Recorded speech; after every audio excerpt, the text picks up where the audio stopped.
Imagine you decide to take on a side hustle, right? Okay, I'm picturing it. Yeah, so you charge a client, let's say, $1,000 to cater this casual backyard barbecue for them. Sounds like a pretty decent weekend gig. Right. So you head to the local wholesale club, you load up your cart with brisket, some chicken, potato salad ingredients, all the buns. Just the classics, yeah. Exactly. You get to the register, and the total comes out to exactly $500. You swipe your card, load up your car, and you think to yourself, this is fantastic. I just made a solid $500 in profit for a weekend's work. Oh, man. That is the dream, isn't it? It is, but here is the brutal reality we are going to uncover today. By the time the last guest actually leaves that barbecue, you haven't made $500. Not even close. Nope. In fact, if you actually audit your time, your hidden expenses, and like your equipment wear and tear, you likely paid $200 out of your own pocket for the privilege of feeding someone else's friends. Yeah, you essentially funded their party. You really did. And so, to get us in the right mindset to dissect that microeconomy, I'm going to channel my inner online business guru for a second here. Go for it. Let's hear it. Welcome to How to Start a Catering Business YouTube channel. We are about the business of catering. Today, we are explaining catering pricing. I love that. And it's so necessary because it is a terrifying realization that hits almost every novice in the culinary industry. It really is, yeah. What appears to be a straightforward transaction, buying ingredients and cooking them, is actually this massive labyrinth of invisible costs. Right, because people look at a catered event and they just see the magic. Exactly. They see the shiny chafing dishes, the seamless service, the abundance of food on the buffet, but they don't see the frantic, highly calibrated financial machine that has to operate in the background. Because it's entirely hidden by design, right? Yes.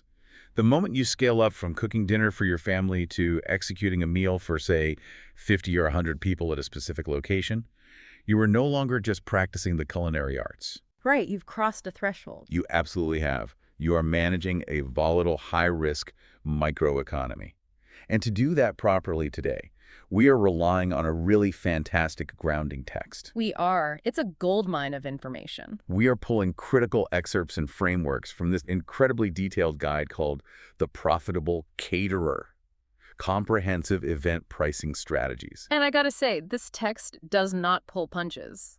At all. No, it is brutally honest. It treats catering not as this cute passion project, but as a notoriously brutal industry where the default state of a business, if left unmanaged, is literally bankruptcy. Because the mission of our deep dive today, and to quote the source directly, is this: explained how to price events without losing money. Without losing money. I mean, that specific phrasing sets the stakes perfectly, doesn't it? It really does. It's a survival guide. Right. We aren't even talking about buying a yacht with your catering profits yet. We are talking about basic business survival. Just keeping the lights on. Exactly. So to get there, we are going to completely deconstruct a single catered event for you. We will strip away the romance of the food and look at the molecular costs. Breaking it down to the absolute pennies. Right. We'll start with the obvious things you can actually touch on the plate.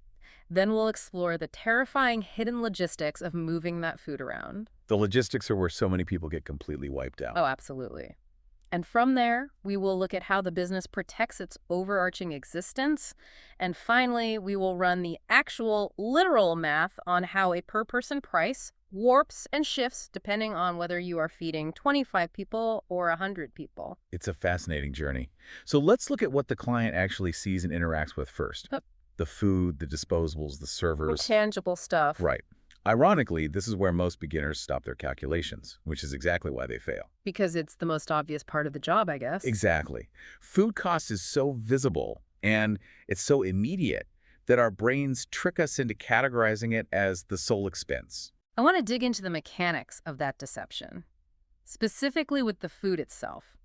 Going back to that barbecue example I mentioned at the start. The $500 grocery run. Yeah, that one. The amateur caterer looks at the receipt for the raw brisket and thinks that is their cost. But the text introduces this concept of yield loss, which suggests that looking at the receipt is basically lying to yourself. Yield loss is the silent assassin of culinary margins. Yep. It really is.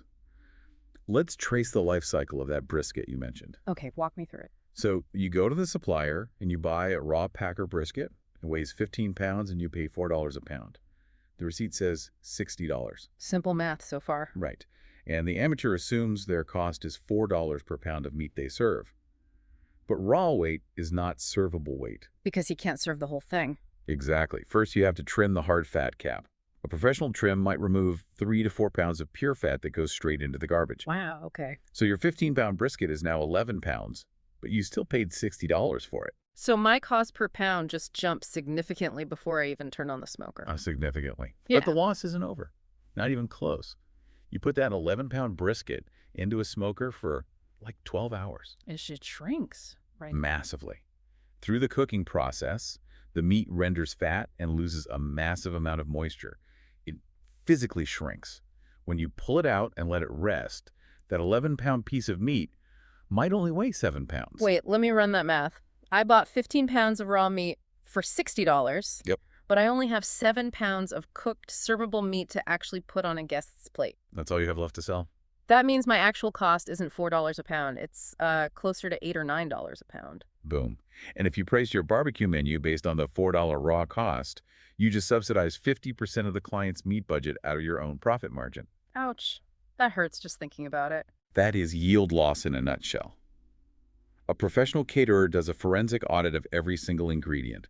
They calculate the shrinkage of meat, they calculate the half ounce of fresh parsley sprinkled on the potatoes, the squeeze of lemon juice, the exact volume of cooking oil used to sear the chicken.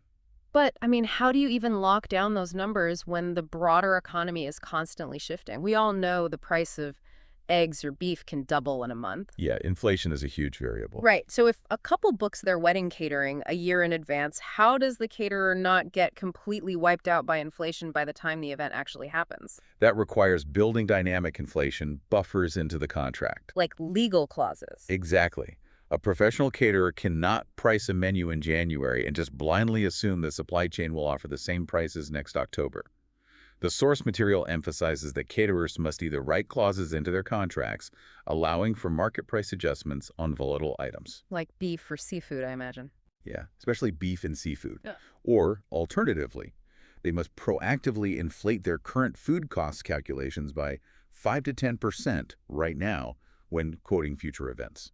So they just bake the expected inflation into the quote today. Yes, because if you don't hedge against market volatility, you are essentially gambling your business on the stability of global agricultural supply chains. Which is a terrifying gamble to make with your livelihood. It really is. Yeah. Okay, so let's say you have perfectly calculated the true post-yield cost of the food, and you've hedged for inflation. The food is cooked. Smelling great, ready to go. But a guest can't just cup their hands and hold the brisket, right? I mean, they could try, but it'd be messy. Yeah, not a great look for a wedding. This brings us to a massively overlooked category.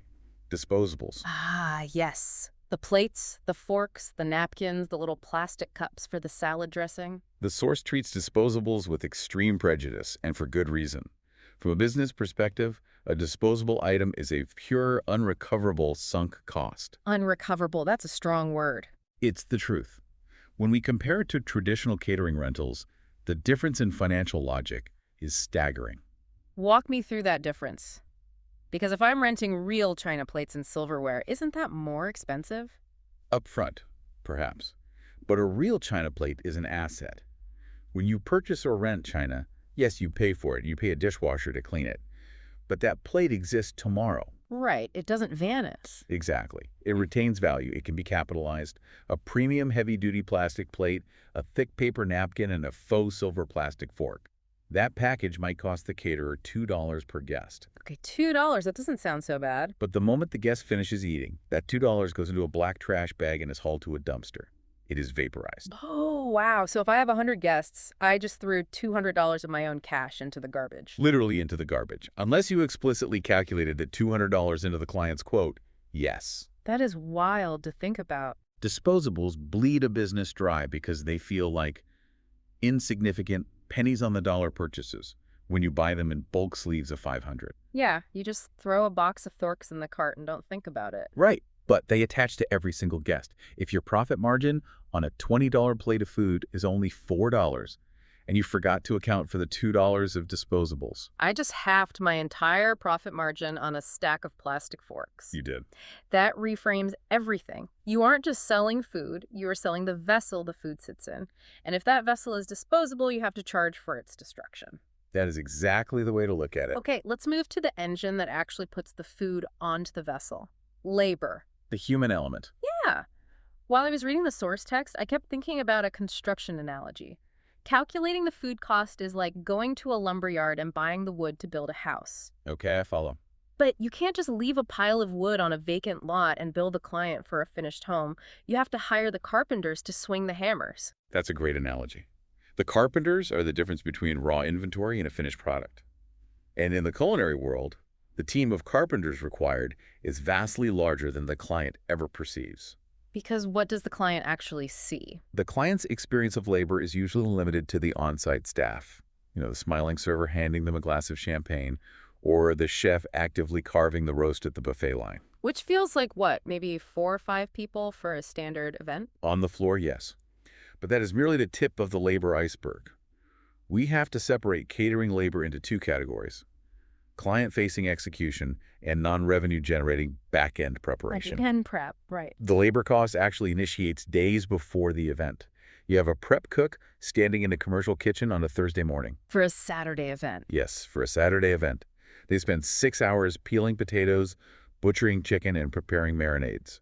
That prep cook earns an hourly wage, plus the burden rate of payroll taxes and workers' compensation insurance. Wait, let's pause on that. The burden rate. So paying someone $20 an hour doesn't actually cost the business $20. Not even close.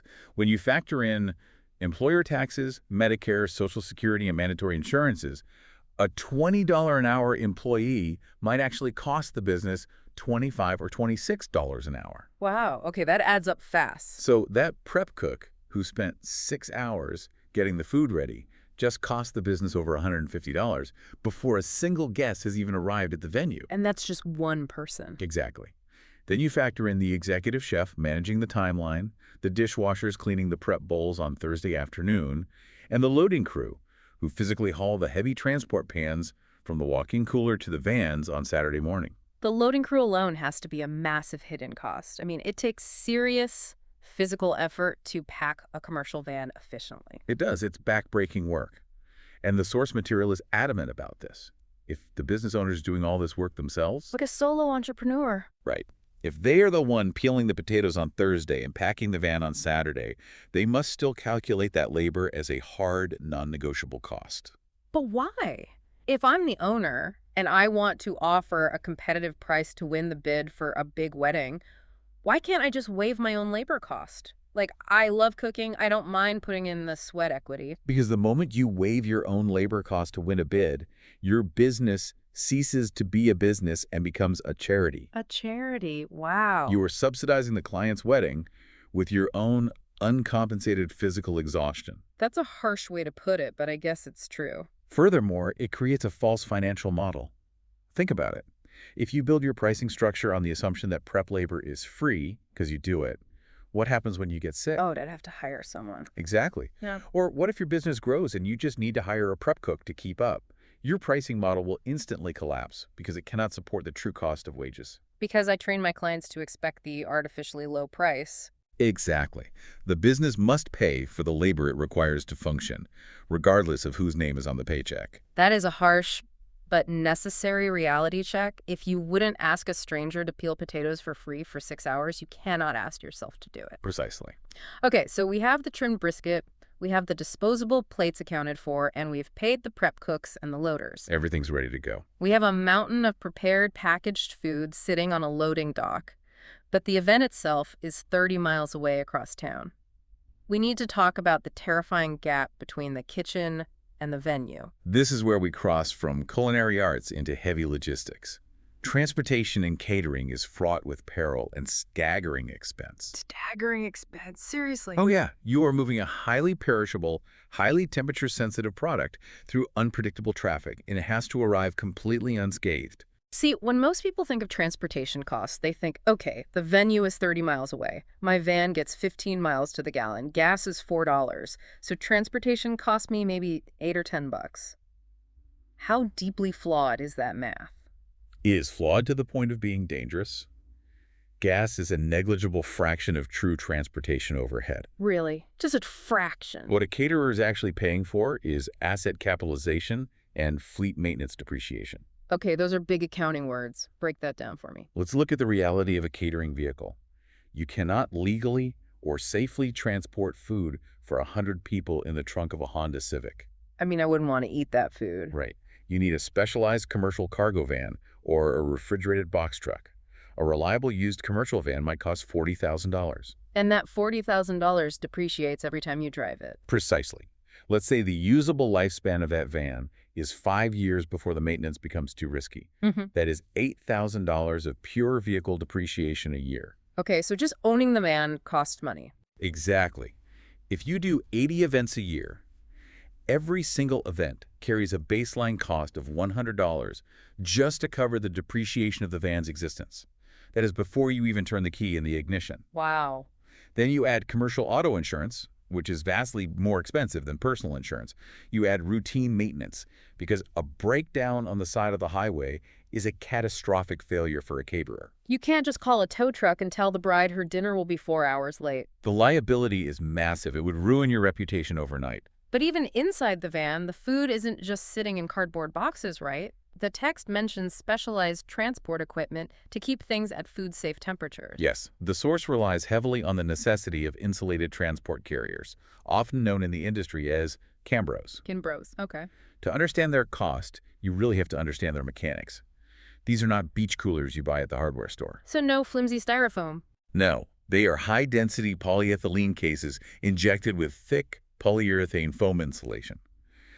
They're designed to utilize thermodynamics to hold food at safe temperatures. Without being plugged in. Exactly. They hold food either piping hot above 140 degrees or safely chilled below 40 degrees for up to 4 or 6 hours without any electrical input at all. They just trap the ambient energy of the food itself. Exactly. But engineering a box that can trap heat so effectively that a pan of lasagna is still bubbling 3 hours after it left the oven, that is expensive. How expensive are we talking? A single heavy-duty carrier can cost between $300 and $500 For one box. for one box, and an event for 100 people might require 6 or 8 of these carriers. So you have $3,000 of highly specialized depreciating plastic sitting inside a $40,000 van. And we still haven't accounted for the human beings sitting in the front seats of that van. Right. The non-revenue generating drive time. Explain that. If the venue is an hour away, you have a team of 3 staff members sitting in a vehicle for an hour to get there and an hour to get back. So that's 2 hours round trip. Yes, but for 3 people. That is 6 cumulative hours of paid labor where no cooking is happening, no serving is happening, but the payroll clock is ticking. They are literally just sitting in traffic, getting paid. Exactly. This is why throwing a flat $50 delivery fee onto an invoice is suicidal for a catering business. Because it doesn't even come close to covering the reality. The true cost of transportation combining vehicle depreciation, insurance, equipment wear and tear, and drive time labor can easily be several $100s per event. So if you don't charge for it explicitly, you are draining your profit margin to subsidize the client's decision to get married an hour away from your kitchen. You're paying them for the privilege of driving to their wedding. The logistics of just showing up are astounding. And showing up is only half the battle, right? Because once the van is parked at the venue, we hit another massive pocket of unbilled time, the setup and the cleanup. Yes, the source describes these as the invisible hours. Invisible hours. I like that term. They are invisible to the client, but they are painfully visible on the caterer's payroll ledger. Consider a standard wedding reception that runs from 6 in the evening until 10 at night. Okay. A 4-hour party. The client believes they are paying for a 4-hour event, but the catering team's reality is entirely different. To execute a flawless service at 6, the team likely arrives at the venue at 3 in the afternoon. 3 full hours of setup? What takes 3 hours? It is a massive physical orchestration. Yeah. You are essentially building a pop-up restaurant from scratch in a foreign environment. When you put it like that. The team has to unload all those heavy transport carriers we just talked about. They have to arrange the tables, lay the linens, and polish the chafing dishes so they gleam. Right. Presentation is everything. They have to light the gel fuels to heat the water baths for the hot food. The bartenders have to slice hundreds of citrus garnishes, haul bags of ice, and arrange the glassware. That's a lot of physical labor. And it gets worse. If the venue lacks a functional commercial kitchen, which many rustic barns or outdoor tents do, the culinary team has to erect a makeshift prep tent out back wire up portable convection ovens, and establish a sanitary workflow. Basically building a kitchen in a field. Exactly. Oh. All of this intense, sweaty labor must be completed, and the staff must change into clean uniforms before the first guest strolls in at 6 o'clock looking for a drink. And then when the clock strikes 10 and the guests go home, the staff doesn't get to go home. No, the breakdown is arguably worse than the setup, because the team is already exhausted. They've been on their feet for 7 hours at this point. Yes. And now they have to scrape and stack hundreds of dirty plates. They have to consolidate leftover food, break down the portable ovens, and pack the oily, dirty transport pans back into the vans. That sounds miserable. They must sweep the venue's floors to ensure they leave the property exactly as they found it to avoid losing a venue deposit. Yeah. Then they drive the hour back to the commissary kitchen. And they still have to unload the van, right? They unload the van in the dark so the equipment is ready for the morning crew. A 4-hour reception easily dictates a 9 or 10-hour shift for the staff. So if the caterer quoted the labor cost based solely on the 4 hours at the actual reception, Then they just absorbed 5 hours of wages per employee out of their own pocket. let me do that math. If you have 5 staff members, that is 25 hours of unbilled labor. Yep. The caterer just paid the staff for a full day's work that the client received entirely for free. That is wild. The source is unequivocal on this. Every single minute a staff member is engaged on behalf of an event, from the moment they touch a prep knife on Thursday to the moment they lock the van doors at midnight on Saturday, must be built into the pricing model. Okay, this feels like a critical pivot point in our deep dive. Up until now, everything we've discussed, the yield loss on the brisket, the disposable plates, the van depreciation, the 10-hour shifts, all of that is event-specific. Yes, those are direct costs for one party. We have simply calculated the cost of executing one single party. But a catering business isn't just a series of isolated parties. It is a continuous entity. How does the business itself survive the days when there are no parties? This is the transition from microeconomics to macroeconomics. We have to look at overarching business survival. We have to talk about overhead. Overhead. It's one of those clinical accounting words that is really hard to visualize. When I think of overhead in hospitality, I think of the atmosphere in a high-end steakhouse. Oh, that's a good way to look at it. Like when the waiter hands you a bill for a $100 steak, the itemized receipt doesn't say $30 for meat, $20 for our elegant chandelier lighting, $15 for the leather booth, and $10 for the air conditioning. No, they don't break it out like that. You don't see those line items, but you are absolutely paying for them. In catering, overhead is that atmosphere. It is the invisible infrastructure that allows the business to exist. That is a perfect analogy. The business exists and incurs debt even when the ovens are turned off. Let's deconstruct the specific overhead burdens in the catering industry. What's the biggest one? The most glaring is the commercial kitchen space. Whether you hold a mortgage on a standalone building or sign a lease in a shared commissary kitchen, you owe thousands of dollars every month in rent, property taxes, and commercial utilities like high-voltage electricity and massive water usage. And the insurances. We talked about commercial auto, but what about general liability? General liability is non-negotiable. What does that cover? Well, if a guest trips over a power cord belonging to your carving station and breaks their wrist, the business will be sued. If there was a suspected case of foodborne illness, the business will be investigated. Premium liability insurance is required just to step foot into most legitimate event venues. Wow. Okay, so rent and insurance. What else? Beyond insurance, you have the administrative machine, you have the software subscriptions for invoicing and proposal generation, you have the cost of hosting your website and running digital marketing campaigns. And paying someone to manage all that. Exactly. You have the salary of the office manager who spends hours on the phone answering inquiries from prospective brides who never even end up booking. Oh, that's a great point. The time spent trying to get business is overhead. What about tastings? When a couple comes in to try 4 different entrees before signing a $50,000 wedding contract, the caterer is buying and cooking that food. The cost of the ingredients, the chef's time to cook the tasting, the server's time to present it, that is all marketing overhead. So, the critical challenge for the business owner is this. How do you pay for the kitchen lease, the website, and the tastings when your only source of revenue is selling chicken and beef? You can't just send a client an invoice that says, please pay for 10% of my annual kitchen rent. They would laugh at you or get really mad. Exactly. So the overhead must be calculated annually and then mathematically distributed as a silent percentage across every single plate of food you sell throughout the year. How does that math work in practice? If you crunch the numbers, and realize your total annual overhead rent, insurance, marketing, admin is $60,000, and you project that you will cater 100 events this year, then the math is simple but brutal. 60,000 divided by 100. Yes. Every single event you cater must contribute $600 purely to cover your overhead before a single penny goes toward the food or the labor for that specific event. And if you forget to bake that $600 into the client's quote, You might make enough money to pay the prep cook and buy the brisket, but at the end of the month, you won't have the cash to pay the landlord. it is the most common cause of death for small culinary businesses, isn't it? It absolutely is. They are busy every weekend. They're working 100 hours a week, and they still go bankrupt because they never accounted for the invisible infrastructure. But here's the most controversial part of the source material, I think. Let's say I am a master of spreadsheets. I calculate the food yield perfectly. I account for the unbilled drive time. I add my $600 overhead burden. You've done your homework. I have covered every conceivable cost. According to the text, I still haven't accomplished anything meaningful. I have merely broken even. I exist. Right. You haven't grown. The source demands that on top of all of this, the caterer must add a profit margin. And I want to push back on this because I think a lot of consumers feel this way. Go for it. If I am a client looking at a proposal, and I know I am paying for your chef, your van, your rent, and your ingredients, why do you need an extra 15 or 20% on top? Doesn't that border on gouging? You are already made whole.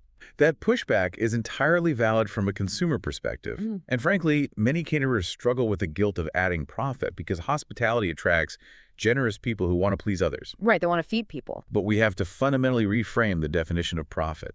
Profit is not a synonym for greed. Okay, what is it then? Profit is the necessary financial reward for the assumption of catastrophic risk. What kind of risk justifies a 20% upcharge, though? The catering industry is uniquely vulnerable to singular, devastating events. Let me give you a scenario. Okay. Imagine a caterer is contracted for a $15,000 wedding. They have spent $4,000 on raw seafood and premium steaks. That food is sitting in the walk-in refrigerator on a Wednesday night. Get ready for the weekend. Right. A severe thunderstorm rolls through, knocks out the power grid to the commercial district, and the backup generator fails. Oh, no. Oh, I see where this is going. By Thursday morning, $4,000 of premium protein is ruined. It is no longer food safe. It must be thrown in the dumpster. That is heartbreaking. But the wedding is on Saturday. The client does not care about the thunderstorm. They paid for a flawless steak dinner. And they expect it. So the caterer must scramble, call in favors from suppliers, and spend another $4,000 out of pocket to replace the ruined food. Where does that second $4,000 come from? It certainly isn't coming from the client. No, the client is completely shielded from the chaos. The money to replace the food comes from the caterer's retained profit margins from previous events. Ah, so profit is like an internal insurance policy? It is the financial shock absorber of the business. It is the emergency fund that allows the company to absorb disaster without collapsing. That makes so much sense. It is the capital used to replace a $5,000 convection oven when the heating element suddenly dies mid-season. It is the buffer that keeps the business alive during January and February when nobody is booking outdoor events and revenue plummets to zero.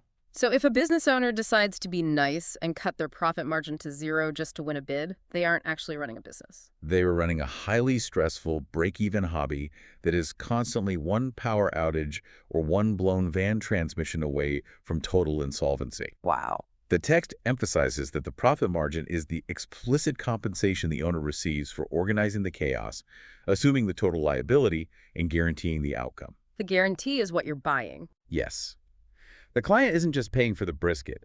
They are paying for the absolute certainty that the brisket will be hot, sliced, and delicious at exactly 6 o'clock, regardless of what disasters occurred behind the scenes.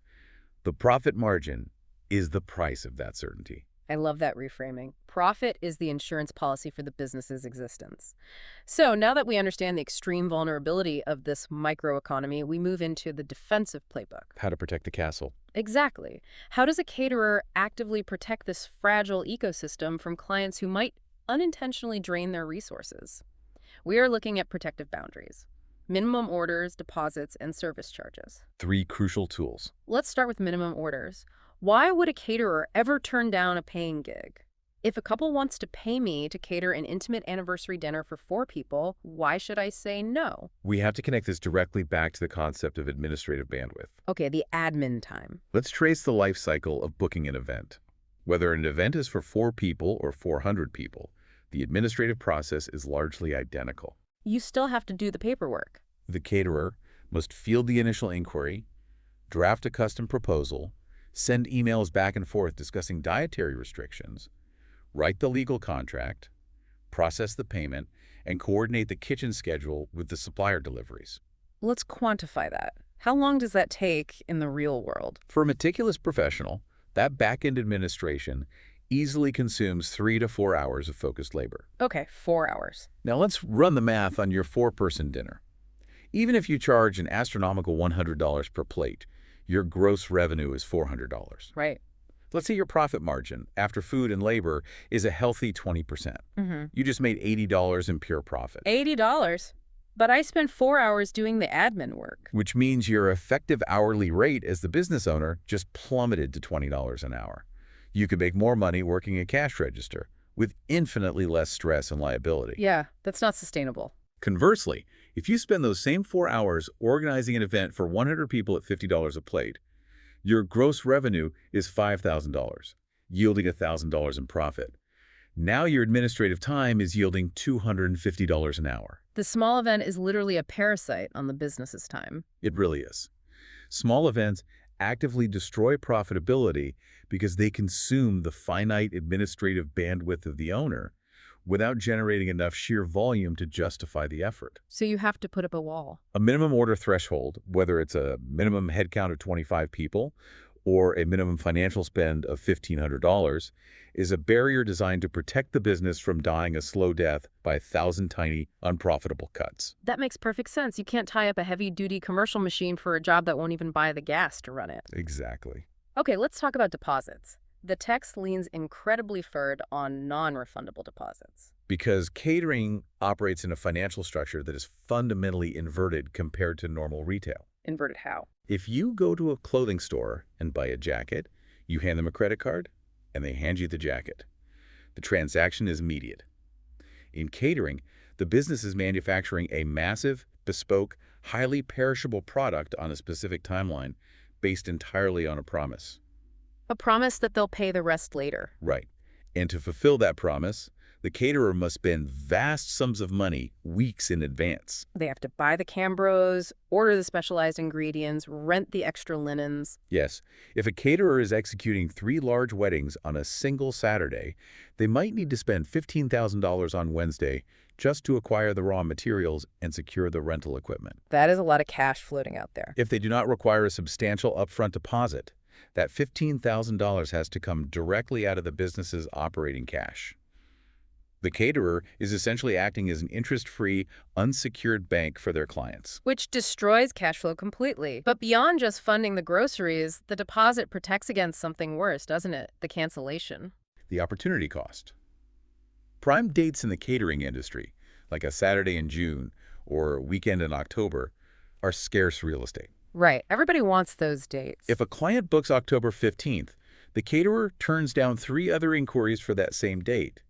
If the original client casually cancels 3 weeks before the wedding, the caterer cannot suddenly conjure a replacement client. It's too late for anyone else to plan a wedding.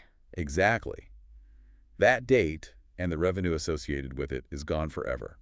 The non-refundable deposit, usually ranging from 25 to 50% of the total contract, forces the client to have financial skin in the game. It keeps them honest. It ensures that if the client walks away, the business is at least partially compensated for the burned inventory and the lost opportunity of the date. Okay, let's tackle the most confusing and often the most irritating item on a catering proposal, the service charge. Oh, yes. The infamous service charge. I want to ask this bluntly because it causes so much friction between clients and vendors.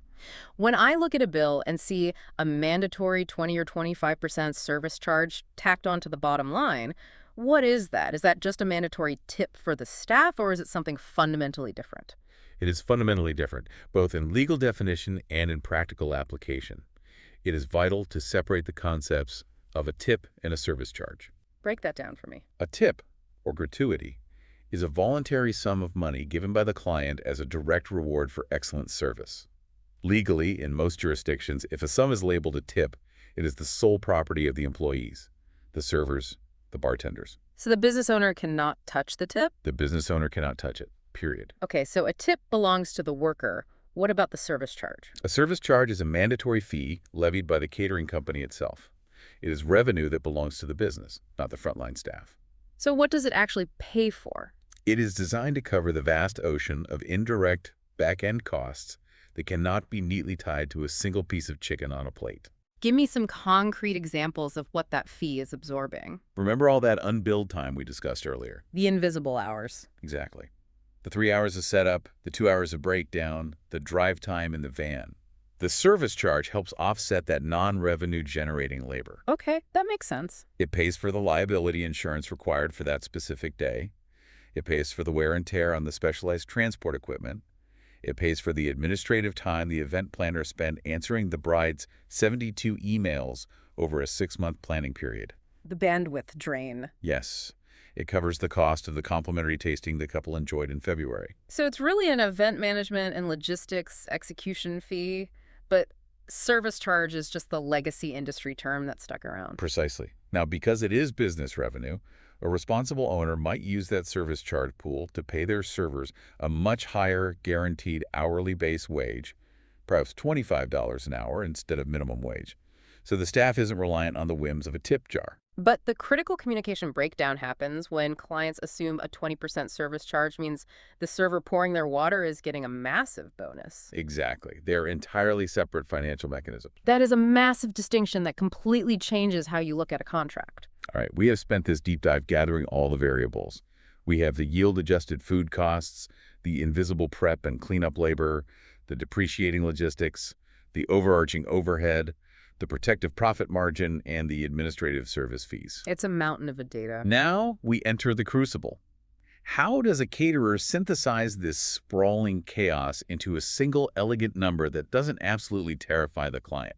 The famous per-person price. This is the ultimate mathematical balancing act. Because if you hand a client a spreadsheet with 80 line items detailing the fractional cost of a disposable napkin and the depreciation of a van's transmission, they will be overwhelmed and walk away. Instantly. The client wants to look at a menu and see a clean, simple metric. Herb roasted chicken dinner, $65 per person. But the magic trick is that the $65 isn't just buying the chicken. Not at all. That $65 is a bundled micro fraction of the entire operation. It contains the raw cost of the poultry, plus a fraction of the prep cook's wage, plus a sliver of the kitchen's monthly rent, plus a percentage of the van's insurance, plus the disposable fork, plus the owner's required profit margin. It's a tiny slice of the whole pie. Yes. The caterer runs a massive projection of the total event cost, adds their margin, and divides that grand total by the guest count to arrive at the per-person price. And this brings us to the most fascinating exercise in the source text. It forces us to examine how that final per-person number behaves under the pressure of scale. The math gets really interesting here. The math warps entirely depending on the size of the crowd. We have 3 specific scenarios to run through: a 25-person event, a 50-person event, and a 100-person event. Let's start with the intimate gathering, the 25-person event. Counterintuitively to most clients, the 25-person event will almost always carry the highest per-person price tag, and it is simultaneously the hardest event for a caterer to execute profitably. Why is it more expensive per person? Less food should mean a cheaper event, right? Less food means the total bottom line invoice is cheaper, but the per-person metric is punishing because of fixed costs. Okay, fixed costs, like what? Let's look at the transportation van again. Yeah.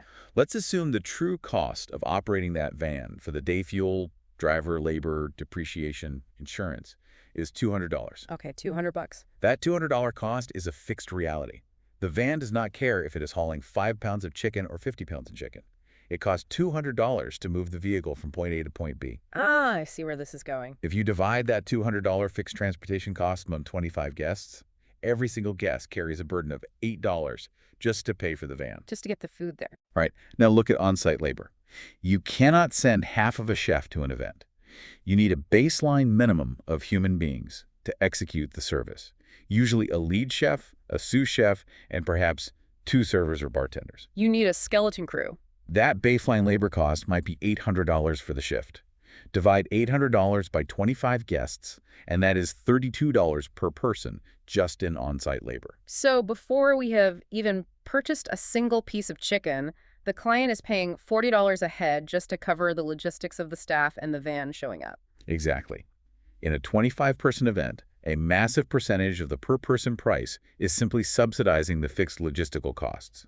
Because there are not enough guests to absorb the impact, the overhead has nowhere to hide. So what happens when we double the guest count? Let's analyze the 50-person event. The 50-person event represents a critical transition point. This is where economies of scale finally begin to activate and work in favor of the math. Yes. Let's return to our $200 delivery van. It is now loaded with food for 50 people instead of 25. The fixed cost of the van has not changed. But when we divide $200 by 50 guests, the per-person transportation burden drops from $8 down to $4. The burden just got cut in half purely by adding bodies to the room. Precisely. The fixed costs are spread over a wider base. We see the same efficiency in labor. You needed 4 staff members to serve 25 people comfortably, but you do not need to double the staff to 8 people just because the guest count doubled to 50. Right, they can just work a little more efficiently. You might only need to add 1 more server, so your labor costs might rise slightly, perhaps to $1,000 for the shift. But when divided by 50 guests, the per-person labor burden drops $20. So the caterer is spending less per person to execute the event. Does the caterer pass those savings to the client by lowering the price? Or do they keep the price the same and pocket the difference? That is a strategic business decision. They can offer a slightly more competitive per-person price to win the bid, or they can maintain the higher price tier and enjoy a significantly healthier, more robust profit margin. At 50 people, the business is finally breathing easily. Okay, if 50 people is breathing easily, then the final scenario, the 100-person event, must be the absolute goldmine. The economies of scale should be working at maximum efficiency. From a purely mathematical standpoint regarding efficiency, yes, the 100-person event is the goal. The administrative overhead, the 3 hours spent writing the contract and negotiating the menu, is identical whether the event is for 25 or 100 people. Right, the emails take the same amount of time. But when that administrative cost is divided by 100, it practically vanishes from the per-person calculation. Furthermore, the culinary prep labor becomes highly efficient. Because making 100 portions of lasagna doesn't take 4 times as long as making 25 portions. Exactly. You are utilizing larger pans, batch cooking techniques, and bulk purchasing from suppliers, which often yields a lower per-pound cost on ingredients. So the per-person price the client sees should logically be the lowest at this tier, offering great value to the consumer while maintaining a strong margin for the business. But I sense a however coming. A massive however. While the per-person cost is at its most efficient, the absolute total risk for the business owner reaches an exponential peak. Walk me through the risk. Why is a profitable event terrifying? Look at the sheer volume of capital deployed. If a 25-person event cancels or the van breaks down and the food is ruined, the caterer might be out $500 in raw materials. It is deeply annoying, but the business will survive. Right. If a 100-person event suffers a catastrophic failure, the caterer is suddenly staring at thousands upon thousands of dollars in ruined inventory. The financial exposure is massive. It's the difference between crashing a bicycle and crashing an airplane. A very apt comparison. Yeah. And the logistical complexity shifts from culinary to militaristic. Militaristic. Wow. It has to be. At 25 people, a single talented chef can oversee every single plate, ensuring perfection. At 100 people, you are managing a small army of staff. You are relying on complex systems of electrical hot-holding cabinets and synchronized time service where 60 plates must hit the tables within a 4-minute window. The margin for human error multiplies rapidly. Exponentially. The food has to stay hot, the staff has to move in unison, the van can't be late. So while the 100-person event offers the most beautiful economies of scale on a spreadsheet, it demands airtight operational systems. Intense staff training and rigorous protective boundaries, like large non-refundable deposits, to mitigate the massive financial and operational liability the caterer is assuming. What an incredible journey. To sum this all up, what we have uncovered today is that a single per-person price printed elegantly on a catering menu is not merely a number for food. Not at all. It is a deeply complex, highly fragile ecosystem. It is a relentless mathematical balancing act that must account for the raw yield of the food, the invisible hours of prep and cleanup labor, the depreciating reality of specialized logistics, The silent burden of overarching business overhead. and a vital profit margin designed solely to keep the entire operation from collapsing under the weight of its own risk. It is the ultimate distillation of brutal business reality hiding behind the soft, welcoming veil of hospitality. Every time you consume a catered meal, you are participating in a highly choreographed, precarious financial equation. It demands a whole new level of respect for anyone working in that industry. Now, as we wrap up this deep dive, I want you to leave the listener with a final provocative thought. We mapped the math all the way up to 100 people and saw how the economies of scale work.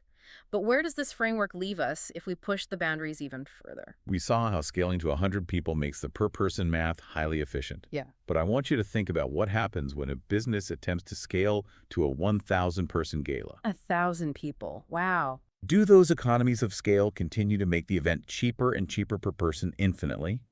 Or does the sheer logistical terror of keeping 1,000 meals perfectly hot simultaneously, of moving that much physical mass across a city safely, of coordinating a staff of 50 servers, does that scale eventually shatter the efficiencies and create a brand new, terrifying category of hidden infrastructural costs? That is a great question. At what specific numerical point does scale stop being the caterer's greatest benefit and suddenly become their greatest enemy?